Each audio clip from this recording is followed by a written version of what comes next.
Hello, lovely people of YouTube. Thank you for tuning in to today's live lesson. It's been a long time since I did one of it, actually. I think the last one was like May last year, so I do apologise for the lack of these live lessons recently. I'm just going to momentarily check that you guys are receiving the right audio and video. I'm just going to check it on my phone, and hopefully that doesn't take too long. I've got this wrong before, so just so that we don't get it wrong again, let's double check that you guys are indeed receiving the right audio and video. Let's see. Hello. Yep, you're getting the right audio from my voice. And then hopefully I can go.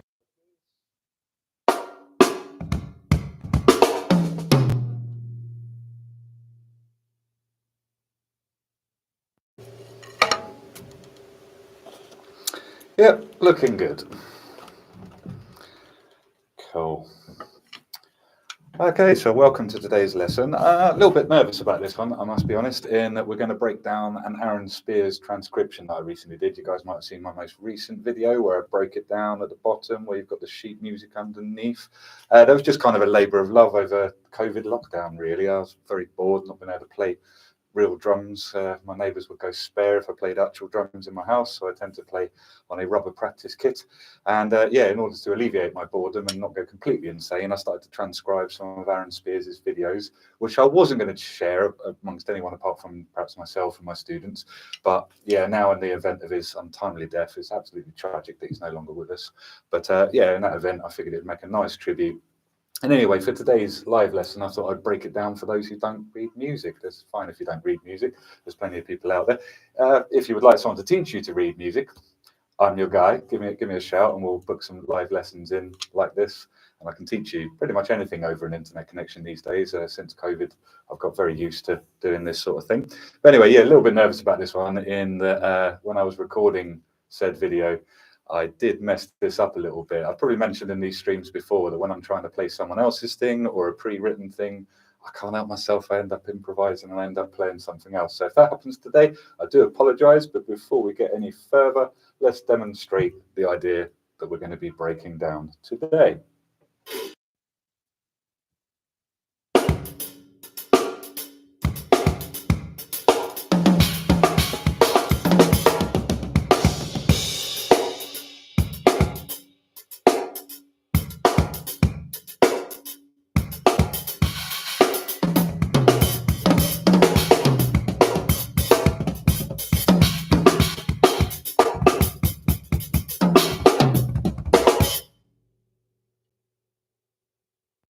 There was one or two notes out of place there, but you guys get the idea. This is the idea. I'm sure once I play it slower, that I'll get it right.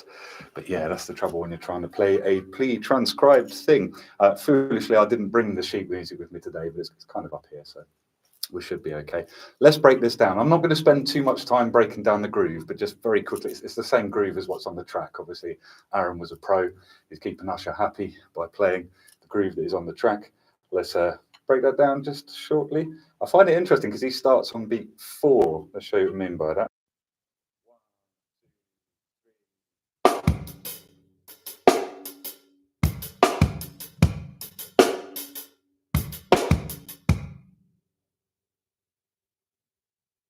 Let's go even slower on this groove and really break it down. But you can see it's 1, 2, 3, 4, and that is the way he's starting the groove there. And I think he kind of alternates whether or not he's playing a kick on the 1. So it's like the first bar there's a kick on the 1, the second bar there isn't, and repeat kind of thing. So just very quickly, let's break down the groove. And it's really the fills that we're wanting to get into today. So just for those who are struggling with the groove, I'm going to break that down a little bit.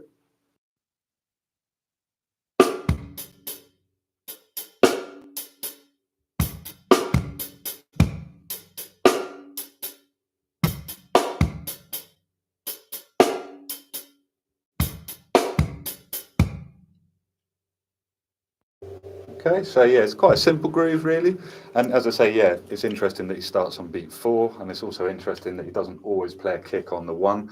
But I digress. Let's not look too much at the grooves. It's the fills that we wanted to break down today. There's 2 really spicy fills that he plays in here.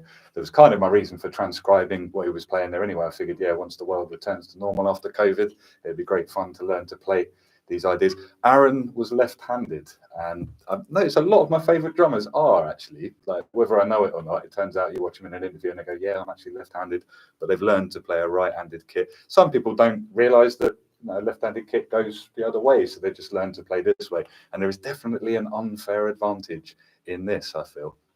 And so yeah, left-handed people, well, I notice in my pupils that I've taught over the last sort of 25 years, I've definitely observed this enough times to notice it's a thing. So I am brutally right-handed. My left hand is nowhere near as good as my right hand, and that's just the way I'm wired. You're expecting when you teach a left-handed person to see the same problem, but in reverse. Their left hand is amazing, their right hand not so much. That's not always the case, in fact. I've noticed that a lot of left-handed people that I've taught, their right hand is a lot better than I ever remember my left hand being. So yeah, the weaker hand does seem to be stronger. I have a few theories on this. I think part of it is growing up in a right-handed world. Someone goes to shake your hand, or you're right, that or most utensils, scissors and things like this are built for right-handed people. It's kind of not fair, really, is it? Because I'm sure there is a large percentage of the population that are left-handed. But yeah, they do seem to have, I've never seen someone who's ambidextrous. I'd like to, just to see what sort of advantage that has on the kit, but left-handed people get pretty close. That they seem to be more ambidextrous than a lot of my right-handed students, myself included. And yeah, rumor is, I've read in a lot of places, that left-handed people are more creative, and that's definitely true of Aaron Spears, I think. So anyway, without carrying on, let's break down these fills and show you how they're working. So first fill, I'm going to maybe try and break it into two halves. Let's see if that works.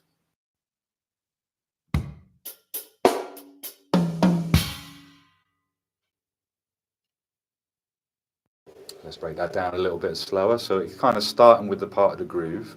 He's playing a little drag stroke on the hi-hats, and then two toms, snare, stack. Let's really break that down slowly.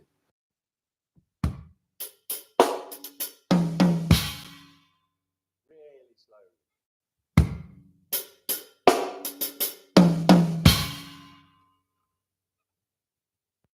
I have to be very careful that I catch cymbals before I put the talkback mic on, or else they take your head off with the decay on them. Hopefully that was slow enough.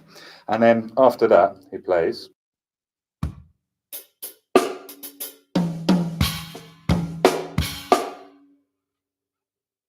Sorry, I'm changing it again. Let's have another go.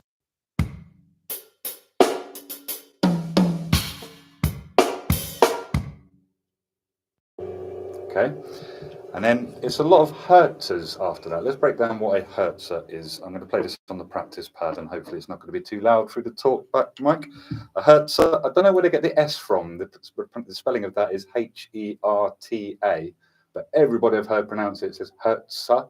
So I'm not sure where the S comes into that, but yeah, that's just the way everyone seems to pronounce it. It's a hybrid rudiment, or at least it's considered one, but it is just singles at the end of the day.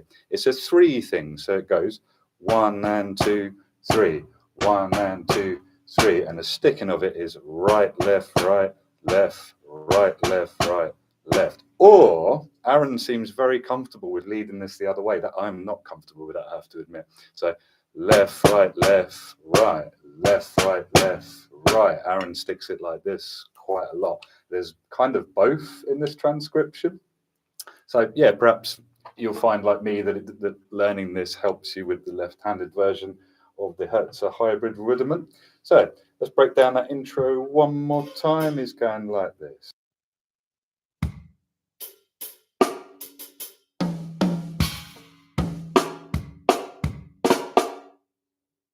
A bit faster.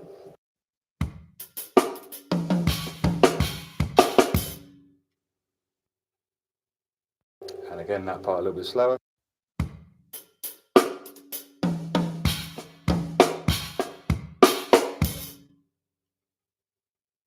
Really slow.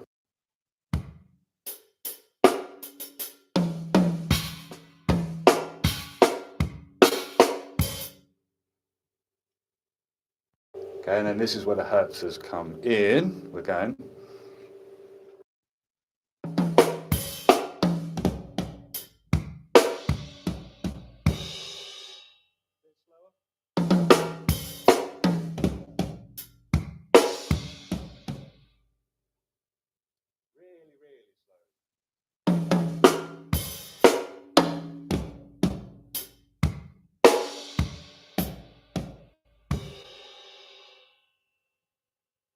Okay, and that's kind of the first fill. So if I play it all really, really, really slowly, let's try that.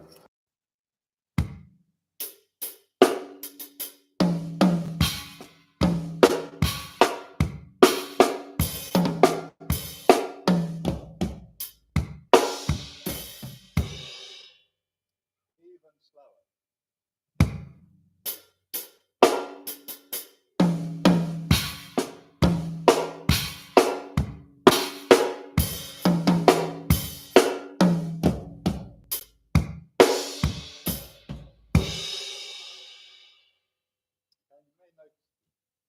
You may notice in the video description that I've put a full transcription PDF for you guys to check out and learn this pattern.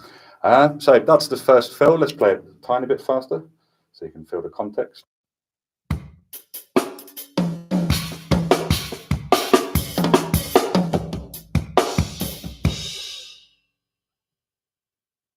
For me, the most uncomfortable part of that is the way he moves around the kit there. So it's snare, tom, left-handed flam tap, which just feels so weird to do on the right side of the kit to me. But as I say, Aaron is left-handed. He has superpowers when it comes to these sort of things. So once again, the whole first fill.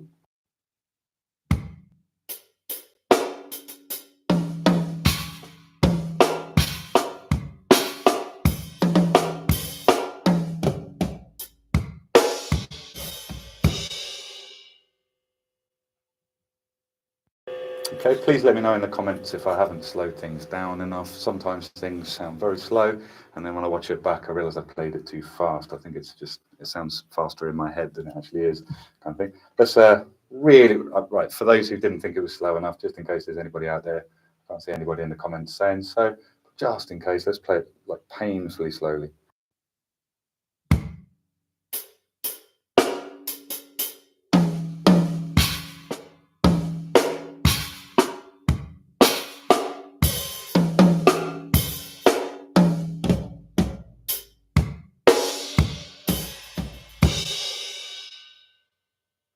Even slower than that.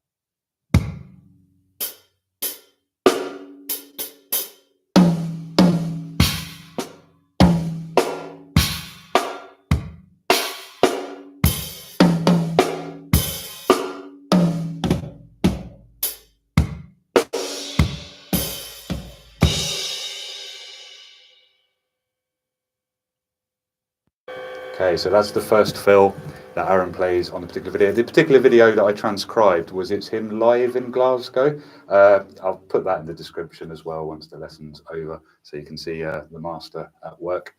And yeah, it's these left-handed things that he does that I find the most interesting. That was kind of like two reasons. A, I'm a massive fan of Aaron Spears. I would give a left arm to be able to play like him, but also yeah, left-handed playing for someone who's right-handed like myself is most uncomfortable, and it's good for your soul to kind of get used to these things and try something new. And yeah, it's a bit like you know, a lot of people talk about how Ringo Starr was a left-handed person, and he took that. A lot of his licks tend to go this way around the kit instead of this way around the kit. And I guess yeah, in that sense, even Ringo sounds, no offense to Ringo because he's a great drummer, but even Ringo sounds very inventive due to his left-handed sort of approach. So there's another fill in this pattern, and I'm going to break that one down now. This one starts a little bit early, so he kind of, instead of it being like a 1 or a 2 bar fill, he kind of starts, I think, sort of halfway through the bar. Let me play it in there, make sure I'm not being correct here.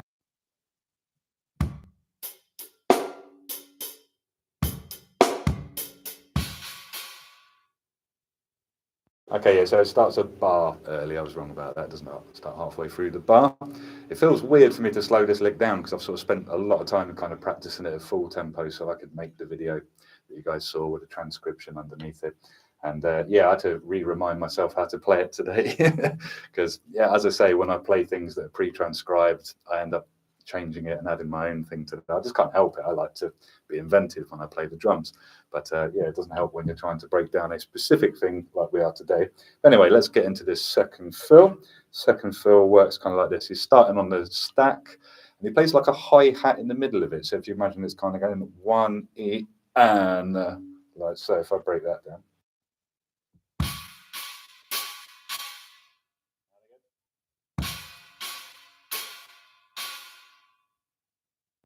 I must admit, I do things like that, and it's kind of, you can barely even hear the hi-hat over the top of the stack. But the reason I would put something like that in there myself, I don't know if the reason why Aaron put it in there was the same, but the reason why I might do that is it kind of keeps track of the groove for myself and everyone around. They can still feel where the 1, 2, 3, and 4 are. And I think that is something that Aaron was an absolute master of, despite how complicated his fills might have been. You can still hear where 1, 2, 3, and 4 are, and I think that's why perhaps he used to get away with these things when he's playing like with Usher, which is technically a pop gig kind of thing. So yeah, let's break that second fill down again.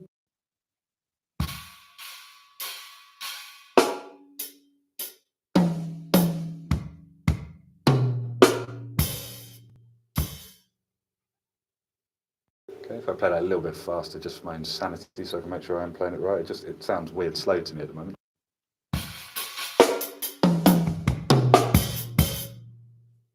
That's right, I thought we were doing 2 hi-hat chokes at the end there. Let's break that really slowly.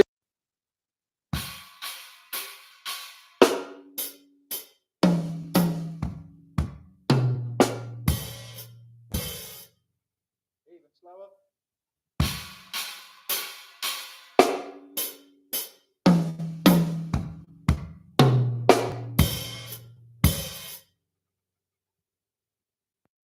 Okay, so you can see, yeah, it's kind of stack hi-hat. He kind of alternates where he's kind of playing the accents on the hertzes with these things. You notice there's an extra hi-hat when he plays around the toms there. If I break that down again really, really slowly.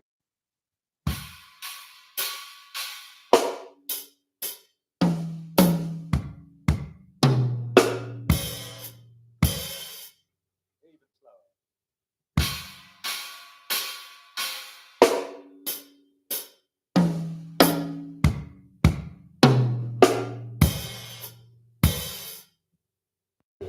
Okay. And then, yeah, we're getting to some more hertzes. So yeah, actually, I just noticed this now that I'm slowing it down. The first half of the first fill doesn't seem to have any hertzes, but then it does in the second half. This one seems to be built the same in that you're just kind of going around the kit there, putting some nice accents on the hi-hat at the end. And this is kind of why I wanted to do this video, and that I wanted to talk about, okay, I've mentioned that Aaron Spears is awesome. I think kind of by breaking this down, you can see why I think he's awesome, hopefully. Anyway, the next half of the fill goes.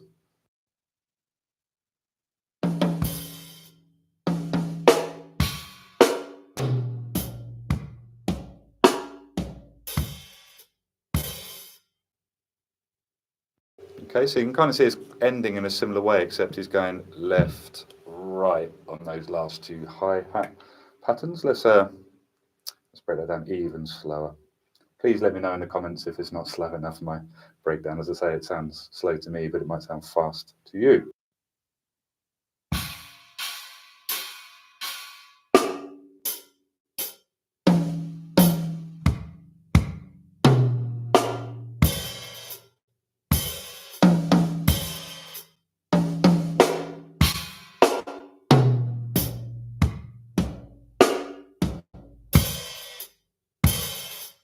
Even slower.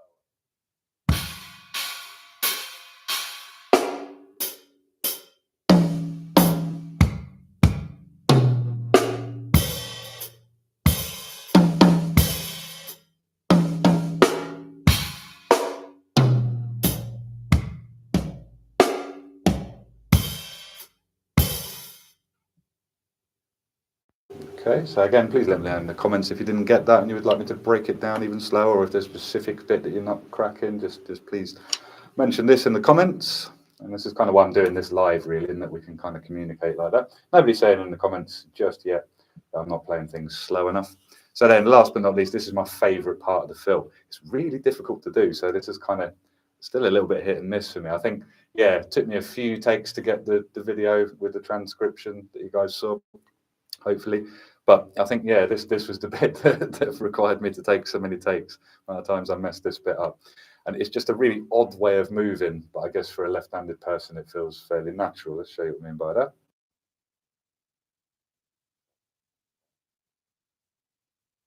Just reminding myself of where we're at. Let me just play where we're at up to.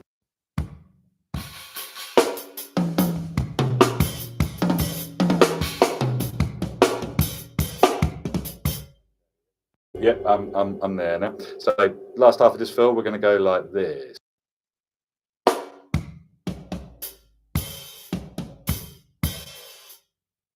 What a strange way of moving around the kit that is. So we're going left, right. As I mentioned, Aaron Spears plays the Hertzer. I play Hertzer again. Left, right. He seems very comfortable with leading that both ways. I admit that I am very much not. Right-handed, it feels like a dream. Right, left, right, left. I did that for days. Left, right. Just feels so alien. But as I say, it's good to learn these things, get used to them, so that you can add them into your playing. And I like to be comfortable both ways on most things. It's just, yeah, this particular one hurts me a little bit at the moment. But yeah, let's play the idea again at the end. So he's going.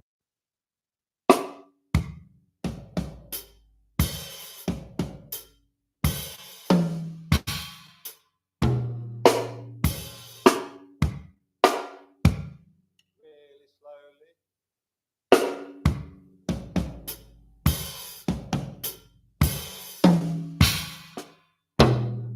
Sorry, it's a top there again. I'm changing it again. I need to stop changing this lick and adding my own things to it, or else it's not very Aaron Spears. Anyway.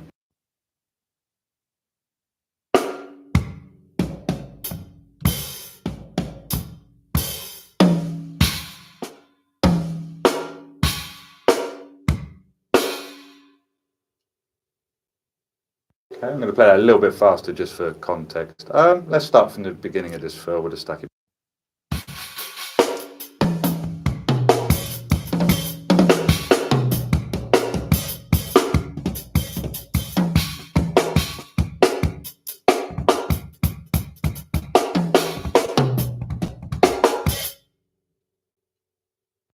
Okay, so that's the last bit that we're going to break down there. It's kind of an interesting thing. The first time I heard it when I was transcribing this, by the way, transcribing Aaron Spears' ideas. Thank you, YouTube slow motion button. That was very helpful.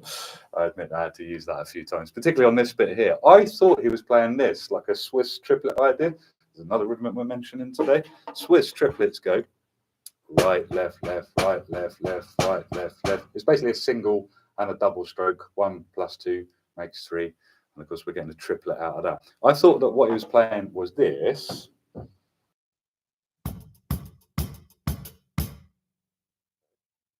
I think that's just my style, really. My style, I feel the need to fill the rhythm out with ghost notes kind of thing.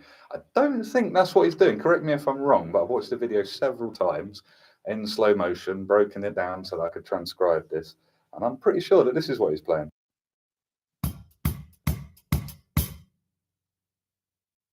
Okay, so you can see, yeah, he's just basically omitting the ghost notes in between. I'm going to slow it down a little bit.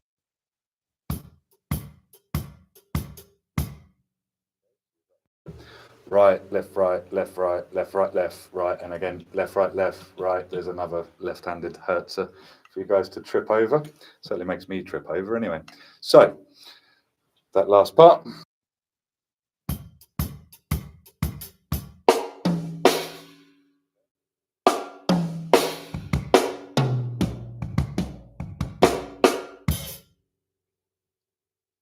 And that is kind of the end of the transcription. We land on a open hi-hat there, because that was kind of an Aaron Spears thing. I mean, like, if you're inspired by Aaron Spears, I would say if you have a stack here on your kit, that you must be inspired by Aaron Spears. I would say that if you use hi-hat chokes in your fills, you must be inspired by Aaron Spears. I know that's definitely where I got these ideas from. Perhaps you didn't. But yeah, there's just a lot of drummers that he was a trendsetter. He started a lot of things. So that last half of the fill, let's really try and break this down. As I say, it feels a bit weird to play it slowly to me, but I'm going to try and slow it down as much as I can.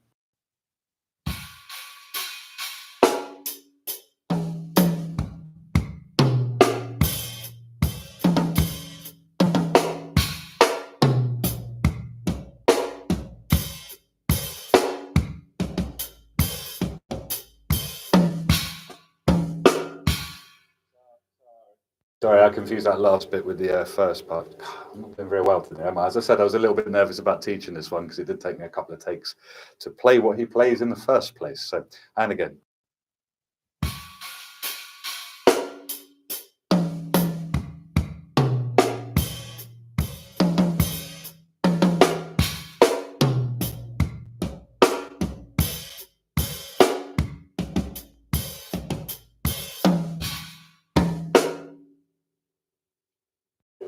Okay, and then just to break down that last part, how that fits in, I'm just going to play a little bit faster, just again for my own sanity, to make sure I'm in the right place of the fill and I'm not showing you guys the wrong thing.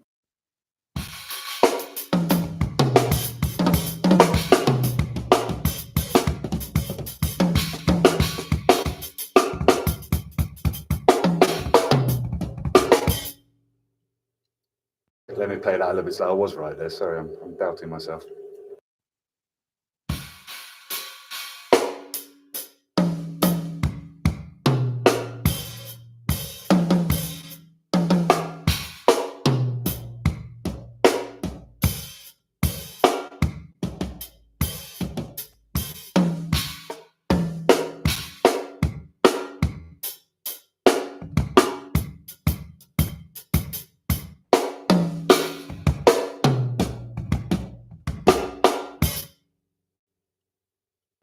Okay, and again, that is kind of the end of the transcription that I wrote down. I thought I'd just transcribe the intro. I did actually transcribe the whole song, but just for the sake of the previous video I uploaded, I did kind of just the intro and stopped on that last hi-hat. And of course, Usher comes in and starts singing. If you see this thing written down, like have a look at the transcription I wrote, it looks like the craziest like prog rock song you've ever seen written down.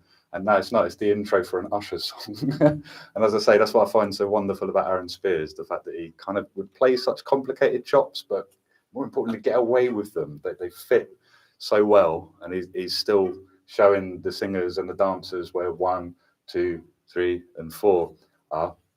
And yeah, that's why I think he gets away with them. Anyway, let's break this down one more time. I'm going to go really slowly on this last half of the fill, and hopefully you guys can follow along.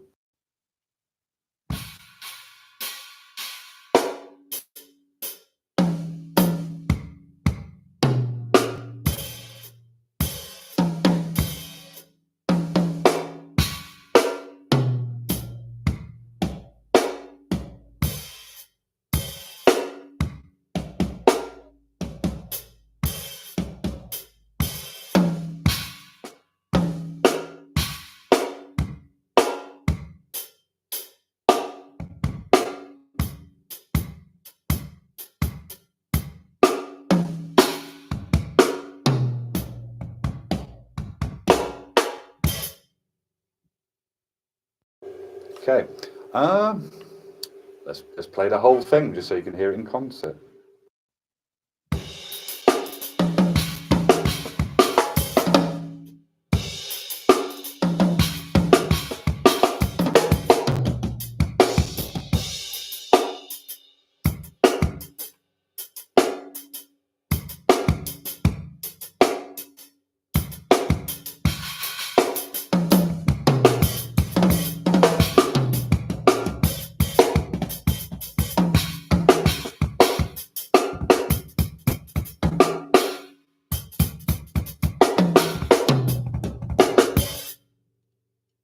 Apologies, a few mistakes in there. Let's go one more time. This is really hard to try and play this exactly as it is. As I say, the previous video did take a few takes. Sometimes I can do things in one take, but yeah, to play like Aaron Spears and exactly what he played is not one of them. But yeah, one more time, same speed.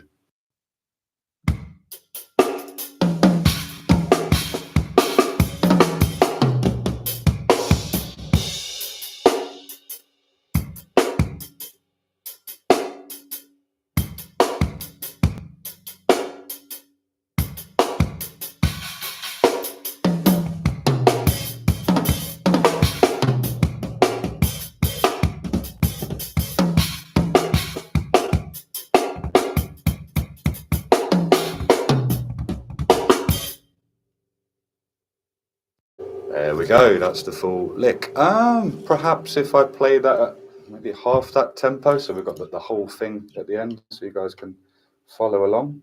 And yeah, please feel free to download the full transcription. That should be in the link in the description. It's a nice, easy to read PDF, hopefully. Anyway, really slowly, the whole thing.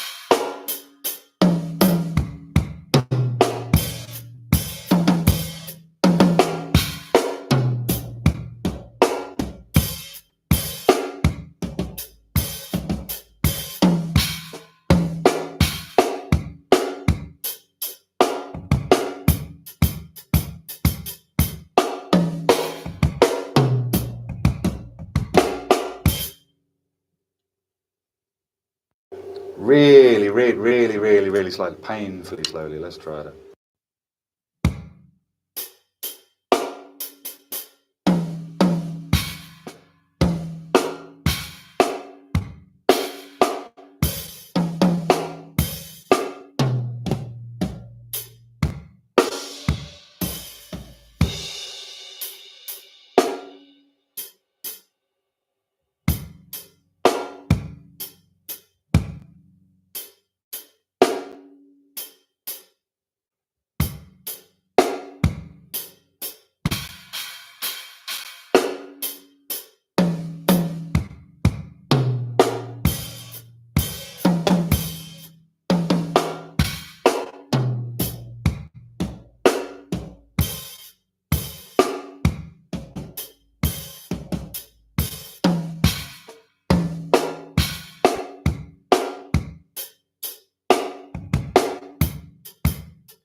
Anyone need it any slower than that? I think I've broken it down slowly enough.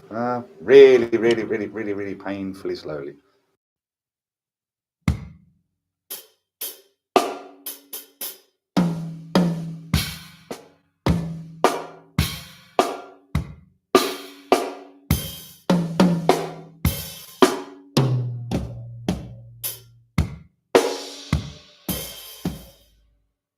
I'll admit the groove there and I'll just start the next fill.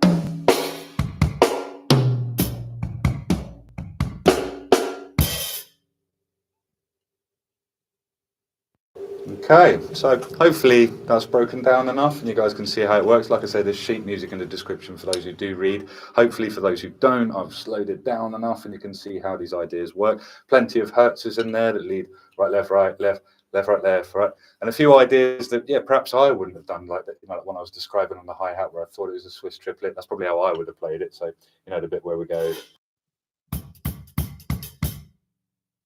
I'd have probably played that.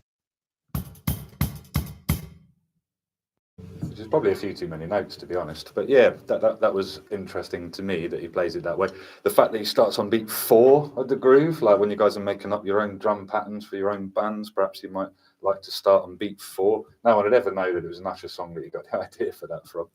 And yeah, what else is interesting about it? Of course, yeah, we've been saying that if you have a stack over here, you're probably inspired by Aaron Spears. If you use hi-hat chokes in your fills, you're probably inspired by Aaron Spears. Yeah, I mean, hertzes are fairly by the by. A lot of drummers use those. But if you lead them left-handed, which you kind of have to do to get over to the hi-hat, like that part where we go.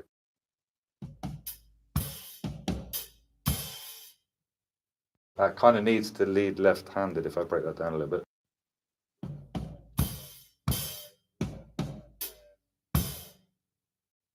Left, right, left, right, left, right, left, right. And he puts a kick and a choke on the last one.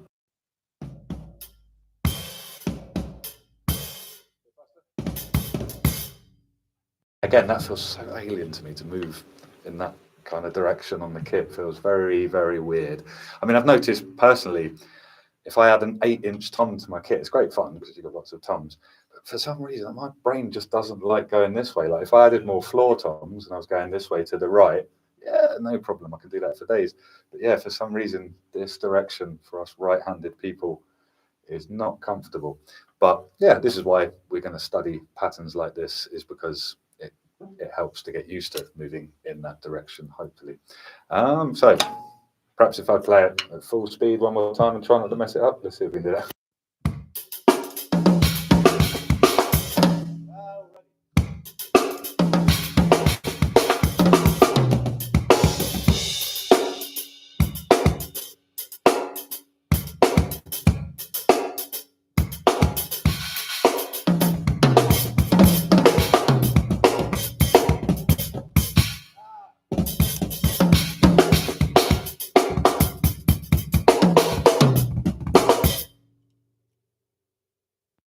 as I said before, when I was doing that particular video with the transcription underneath, trying to do sort of a little tribute to him, that was definitely the bit where I messed up the most on that. I think it's two things. Not only is it a strange way of moving around the kit, but it's also a left-handed stick-in. And yeah, for some reason I can play the Hertzer right, left, right, left, right, left, right, left for days, like for example.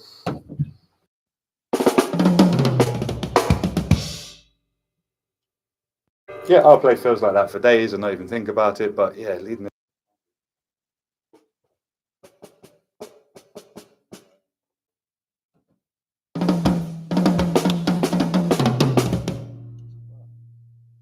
Feels so strange, so odd, but yeah, that's just because I'm right-handed and I'm not used to, sorry, the pedal squeaking away there.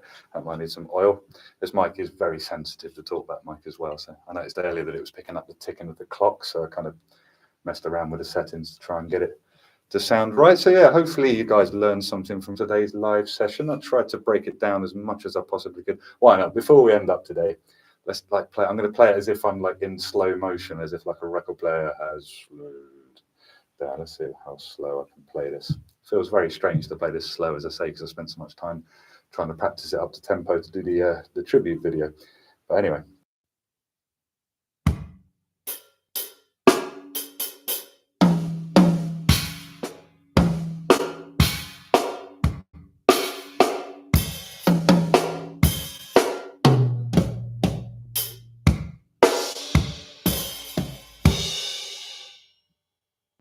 And then if I admit the groove there, I'll start playing the second fill now.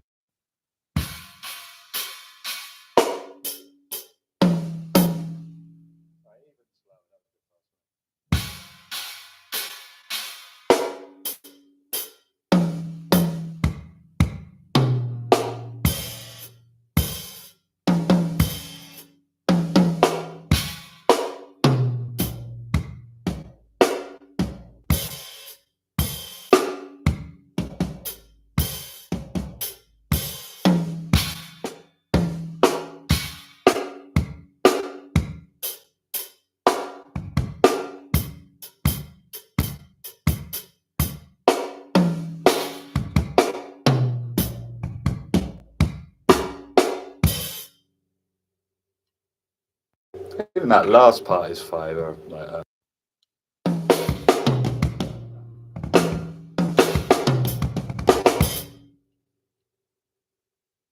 the way he plays the tom and the stack with the same hand. Yeah, that I kind of found uncomfortable at first.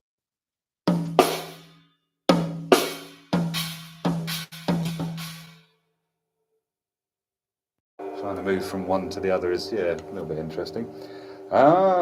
Really, like, I still feel like I'm not slowing it down enough. So please, yeah, please let me know in the comments if it's not slow enough. And yeah, nobody's saying that. So perhaps I have. As I say, things sound slow to me, and then I watch them back, and it sounds really, really fast. So, like as I say, like a record player has been slowed down. Let's try a bit of that. First fill.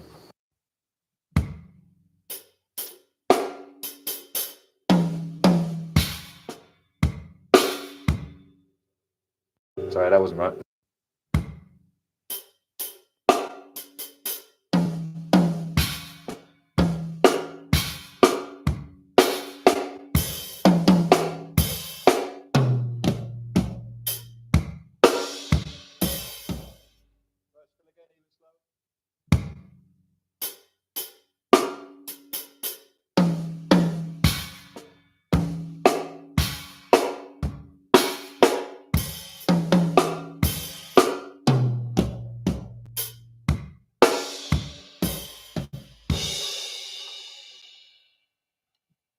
Okay, so that's the first fill. Second fill, I'll just omit the grooves. I think you guys have got the groove down by now.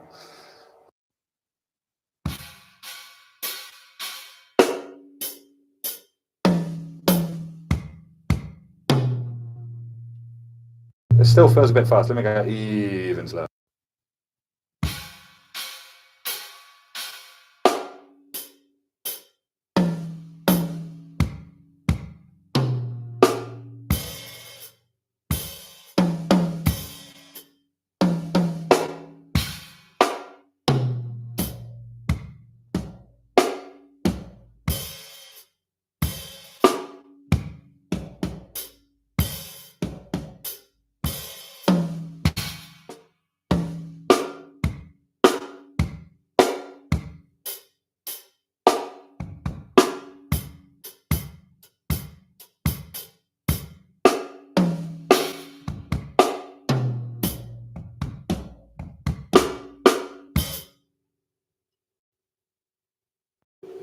Cool. So hopefully that was slow enough and you guys get the idea of what Aaron is playing in that video. It's absolute fire what you played on that. It's just such a tragic loss to the drum community that this guy is no longer with us.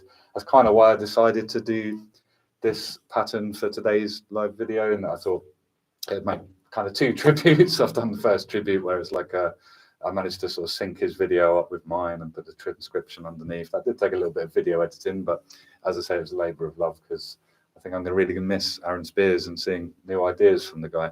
But yeah, I figured it'd make a nice tribute as well to like really try and break it down and like, please make a video of yourself playing this lick. I think it'd be nice if we took over sort of social media with videos of Aaron Spears' ideas, just to kind of you know, remind everyone of how great he really was. Hopefully you can see why he's so great. I mean, yeah, he can lead Hertzes in either direction. He can move around the kit in such strange, unusual ways that, yeah, very uncomfortable for me at first. I really had to practice to be able to nail this lick. Hopefully I didn't come across as too vague in this video as well. As I say, it's a bit difficult to try and break down such a complicated idea. If it's my idea, I'll break it down for days, man. You know, it's like the last 5 videos that we've done have been fills of my own, like taken from my own videos or from just ideas that I've come up with along the way. And yeah, I can break those down forever because those are nicely in my head. This one, yeah, it involves thinking a bit like Aaron Spears, and I am not Aaron Spears, so yeah, that was a little bit difficult. But hopefully I broke it down and demonstrated it well enough that you guys can get it. So yeah, the only thing we haven't done is broken down today's kit. You might notice that I'm using the kit that I normally use in my videos. So usually in these live sessions, just I'll be honest, just for ease, I've bought my gigging kit where it's an 18-inch kick. It's just 2 toms, snare, and yeah, whatever cymbals I choose to use on the day. I have a nice collection of minor cymbals these days. Absolutely love minor cymbals. But yeah, today, for 2 reasons, I needed the middle tom, but also I haven't tried this at the Yamaha EAD that you're hearing me via today. It's got a talk bat setting, so there's the talk bat setting. And if I hit a drum with this on, it's going to take your head clean off. But then if I put it on the setting for the drums,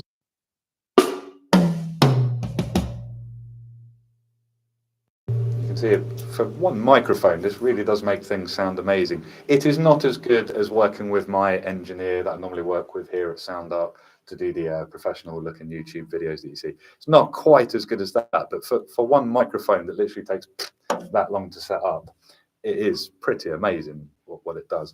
And that comes with I don't know if you can see down here, there's this unit, which is obviously doing a fair amount of processing to make the drums sound good with just one microphone. The only thing I've played with today, this is literally one of the stock settings. It's the, what is it again? Studio reverb setting. It seems to be my favorite one out of all the sort of preset settings. I haven't doctored with it at all. All I've done is just mess around with the levels so that I'm not cutting heads.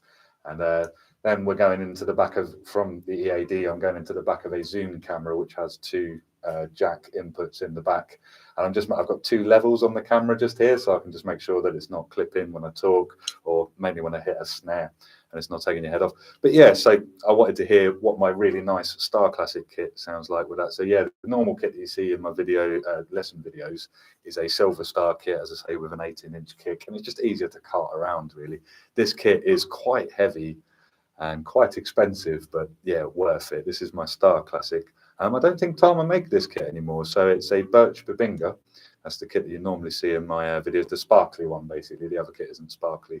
You notice I like blue, so they're both blue. This one's sparkly, the other one is not. But yeah, this kit is absolutely amazing. I mean, the first time I ever tried it out live, the kick drum and the floor tom, apparently Babinga enhances the lows. And my goodness, does it, the floor tom and the kick drum, and if you're in the room with it, it hits you in the chest, man. So yeah, fantastic sounding kit. Let's break down what we've got here today. So yeah, as I say, the core of the kit is my Star Classic Birch Babinga Performer drum kit. I've had this, wow, nearly 10 years now, I think. And yeah, it's a combination of Birch and Babinga in the shells. I've got a 10 by, I think it's 10 by 8, 12 by 9, yep. And then a 16 by 14 floor tom. Heads wise, there's G1s on the bottoms of all of them. And then this is an EC2 on these 2. And then this is the EMAD head. 4 floor tom. Careful when you're buying this head that you didn't get the kick drum one. The collar on it's different. And so I did buy the kick drum one and then realized it wouldn't fit on a regular floor tom collar. Obviously the rim on a bass drum is different to the rim on a floor tom. So yeah, if you're buying this head, make sure it says for floor tom, because yeah, I made the mistake of that. But yeah, I like floor toms that sound like kick drums, and obviously this is technically a kick drum head, and with the foam insert there. I wonder if I can pull it out without making too much of a mess. As you can see there, yeah, it's got the foam insert inside it to kind of mute it somewhat. Sorry, I just clipped a rim there and that was probably pretty loud. A tip I got from Benny Greb is I've got some cotton wool inside the floor tom here, and that just kind of, when you hit a bass drum, quite often you get like a whom come from the bottom head of the floor tom. It just seems to cut that out and gate it. So if I hit the floor tom, all the cotton wool goes way up in the air like that, and it allows the bottom head to kind of ring. But if I don't hit the floor tom, it stays muting it. And it, yeah, especially in the studio, I've noticed that does make a difference to not hit a whong of the bottom head of the floor tom when you hit the kick drum. Snare, this is a beautiful snare. This is a SLP, also Tama. All my drums are Tama, all my hardware's Tama, both my pedals are Tama. But yeah, this is a Tama SLP. The SLP range is an amazing range of snares. This is a 13x7G maple. Like the shell on it is about sort of maybe an inch thick or so. It's like 20 plies of maple on there with, I believe it's a Tamo ash finish on the outside, which looks lovely. And yeah, this snare cuts heads clean off. Head-wise, I've got the Evans Hybrid on here. This is a game changer, and it's an expensive head, but definitely worth it, man, in that I can get, well, let's say normally for studio, I do change heads fairly regularly in that, I suppose, yeah, if you're playing it live, you're hearing it from here, it doesn't sound too bad. I found in the studio when the mics are listening to it from there, they do start to sound a little bit dead over time. It's like, yeah, the heads get played in, and yeah, they just start to sound a little bit dull to me. So I do like to change heads fairly regularly.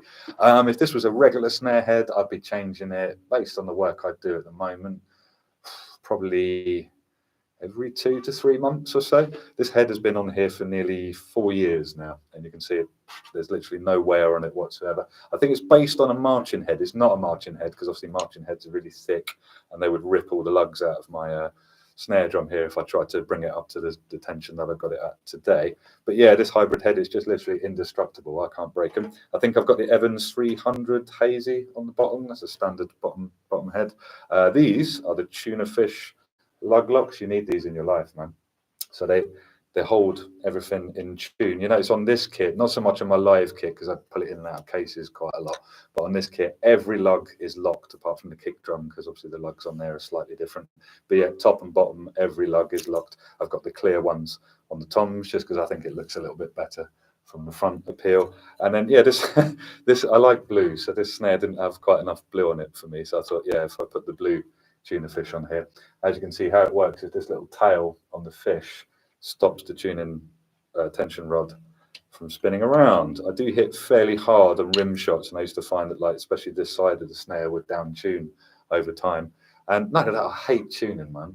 So what I like to do is tune it once, get it sounding really nice, and then lock everything up. And heads do kind of stretch a little bit. So probably, yeah, over the course of a few weeks, the heads have stretched out a little bit, and I need to give them a little tweak again. But apart from that, I don't need to touch this kit. I literally haven't touched this kit since I recorded the last batch of videos, which I believe was at the end of February.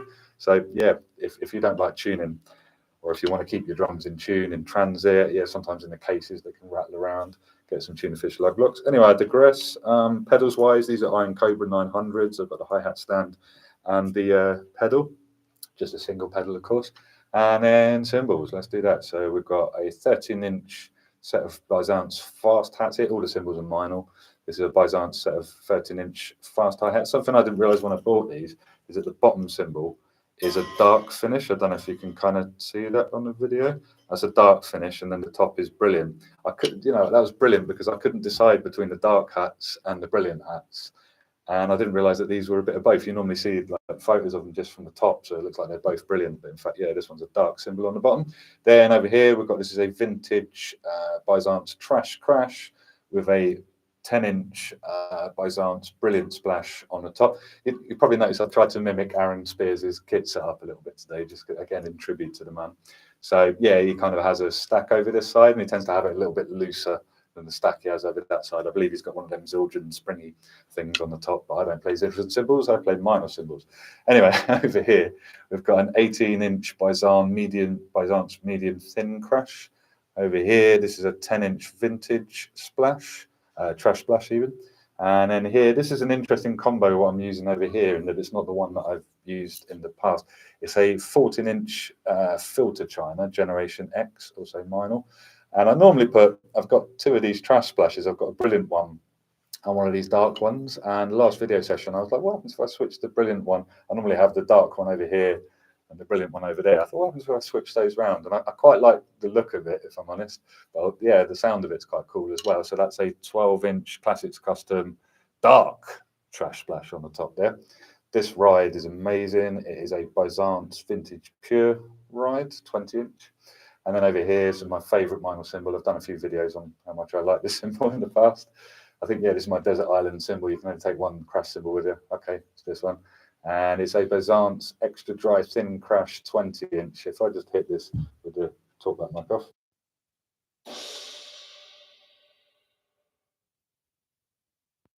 Going back to what we were saying earlier about right-handed and left-handed people, as I am brutally right-handed, I find whatever crash I put on this side really takes a beating, because right is over there. These crashes seem to fare fine, but yeah, I need a big crash over here, or else I'll end up breaking it, kind of thing. And yeah, this crash kind of gives me what I need on the right side. It's angry, it's aggressive. It kind of makes me back off of it a little bit, which is a good thing, because then you don't end up cracking the cymbals on the right-hand side of your kit. I believe that's the whole kit that we've done, including the Yamaha EAD that we're using to record this with. Yeah, so thank you for watching, guys. If you're interested in online lessons, this is what I do. We've got this lovely setup now. Obviously, COVID kind of forced everybody to start teaching online, and I kind of realized that I really enjoy it. So yeah, if you're looking for online lessons, please give me a shout. I'm kind of doing it privately for the moment. Obviously, we're doing these group sessions on YouTube for free, but yeah, it's £30 an hour and one-to-one. So yeah, you get my full attention. And yeah, I'm kind of surprised how much I can teach over an internet connection. I was a bit loath to do it when COVID first hit us, but it was the only way I could continue teaching, and teaching is my main bread and butter at the moment. So yeah, it was great to be able to get this set up, use this wonderful facility that we have here at SoundArc. It's a great recording studio, and I'm in one of the rehearsal rooms today just to do this live session. And yeah, if you're interested in online lessons, please give me a shout, and I'd be looking forward to helping you guys with your music. I think I've broken this idea down enough, and I think you guys have heard it fast. I mean, if you really want to hear me nail it, please have a look at the tribute video that I did. And that, yeah, a couple of takes later, I managed to play exactly what Aaron plays and not change it and put my own thing in there. I'm terrible for doing that. It's because most of the stuff I play is improvised. Like to the point where if someone says, "What was the fill that you played at like 2:45?" I don't know. I've probably got some idea because it came from my head, but I'm having to like rewind it, watch it, break it down as much as you guys are, kind of thing. That's just the way my playing seems to work. And yeah, when I'm trying to play a specific thing, can't ever change it. You know, I've made a few mistakes today, but hopefully I managed to convey the idea nicely. And yeah, it's a tragedy that Aaron Spears is no longer with us. It really is. I'm going to miss that guy so much, man. His creativity. He was such a nice dude as well. I sent him so many messages over the years, and he was so gracious to reply to them. I'm thinking, this guy is like probably one of the busiest drummers in the universe, and he takes the time to reply to little old me. I'm just a guy from England, man. He's been playing drums for a little while, for a long time. But yeah, I couldn't believe he'd reach out to me, send me compliments, say, yeah, your playing sounds great. Or I sent him this transcription in particular once I'd done it, and he just had such kind words to say about it. Seems to be his legacy is that not only was he a great drummer, but a really nice guy, man. You know, they say don't meet your heroes. Sometimes you meet someone that you idolize, and it turns out they're not a very nice person. This does happen, unfortunately. But yeah, absolutely not the case with Aaron. He's just such a nice guy. I really wish I'd met him in person and not just communicated with him via messages. But yeah, my heart goes out to his family and those that were close to him, man. It is really sad that he's not here. And as you can see, he's just one of the most creative drummers I think I've ever heard. Like I listen to a lot of R&B, gospel kind of drummers. That's just what does it for me. What makes me intrigued. And yeah, I couldn't believe it when I first heard him play. I think I first heard him on an audio recording, and I'm just like, what? I'm listening to it. Like in particular, how's he going from the floor tom to the hi-hat so quickly? I do a lot of licks like this.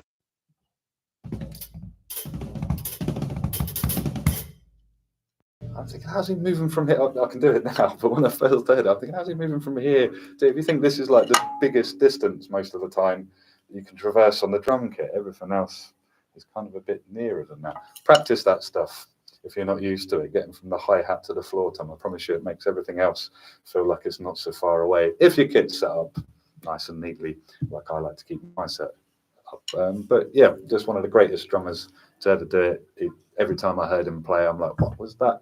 I had to know what it was. I started transcribing his ideas. This is something I encourage my pupils to do as well. Transcribe things, man. Learn to read music, write stuff down, man. The amount of times that's served me well in my career as a drummer.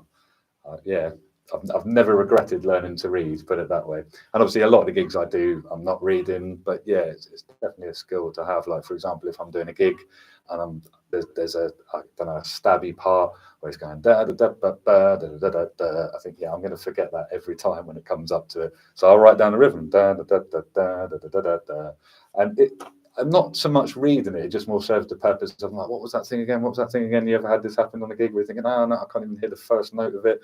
Like brain block seems to set in. I'll just look at this piece of paper and go, oh yeah, it was that, wasn't it? And we're back on our way kind of thing. So yeah, definitely being able to transcribe things has been a great skill to have. And it's been useful to kind of work out what amazing drummers like Aaron Spears are playing. I'm going to keep the transcription thing going, I think, because it's definitely a skill that I want to keep up. And yeah, if you need anything transcribing, please let me know. I can do this. Depending on how complicated it is, we'll work out some sort of deal of how much I can charge you for my services. But yeah, thank you for watching today, guys. It's been great to teach you guys this wonderful lick by Aaron Spears, and I'm going to sign off now, I think. But yeah, again, thank you for tuning in. I will hopefully do another one of these live sessions, or I don't know when I'm going to get a chance to do it because I am a busy working drummer and teacher. But yeah, as soon as I get a moment, hopefully within the next few months, we'll do another one of these live sessions. And I'm probably going to teach one of my own ideas because I will mess it up considerably less. Perhaps let's close out by, I'll try and play it one more time at full tempo. Let's see.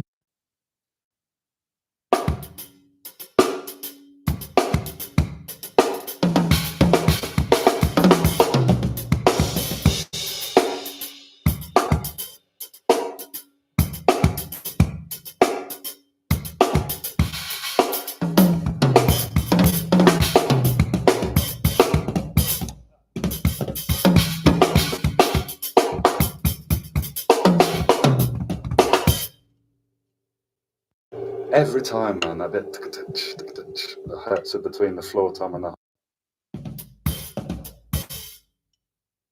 That is so tricky to do, man. Yeah, definitely practice that if that's not in your remit of ideas that you regularly play.